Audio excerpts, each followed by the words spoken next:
আগামী ফেব্রুয়ারিতে জাতীয় নির্বাচনের সময় ঘোষণার পর থেকেই ভোটের প্রস্তুতি শুরু করেছে রাজনৈতিক দলগুলো। আবহ তৈরি হয়েছে ভোট যুদ্ধের। তবে কিছু রাজনীতিকের বক্তব্যে ফুটে উঠছে মতভিন্নতা।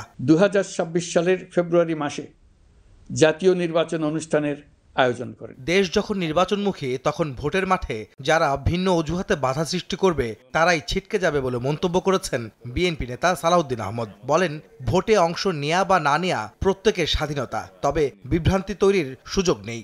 আগামী 2026 সালের ফেব্রুয়ারির প্রথমার্ধে রমজান শুরুর এক সপ্তাহ আগে ইনশাআল্লাহ বাংলাদেশে আগামী জাতীয় সংসদ নির্বাচন অনুষ্ঠিত হবে। এই বিষয়ে কোনো সংশয় সন্দেহ নেই। তো এই নির্বাচন অনুষ্ঠান সম্পর্কে দুই একটি রাজনৈতিক দল বিভিন্ন রকমের বক্তব্যের মধ্য দিয়ে একটু বিভ্রান্তি ছড়ানোর চেষ্টা করছে, সেটা দৃশ্যমান। নির্বাচনের সময় বিভিন্ন রাজনৈতিক দল বিভিন্ন রকমের কৌশল অবলম্বন করে থাকতে পারে, এটা তার অংশ হতে পারে।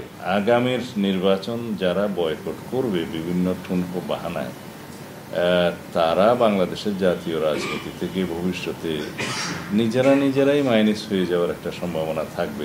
রাজনীতি, নির্বাচন ও জুলাই সনদ সহ নানা বিষয়ে গুলশানে নিজ বাসায় গণমাধ্যমে কথা বলেন বিএনপির স্থায়ী কমিটির এই সদস্য।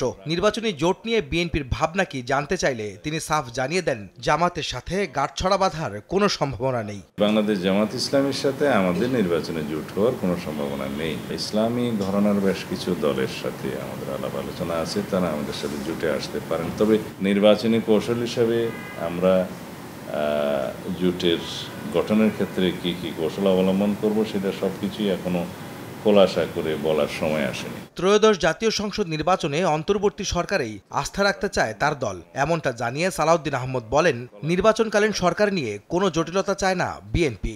আমরা এখানে কোনো জটিলতা সৃষ্টি করতে চাই না, জটিলতা আহ্বানও করতে চাই না। এই সরকার বৈধভাবেই চলছে।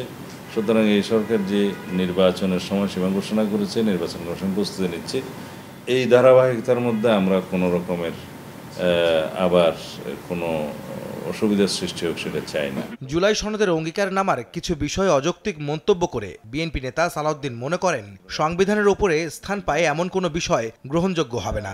আশা করি সেখানে আহমেদ সালেহীন, সময় সংবাদ, ঢাকা।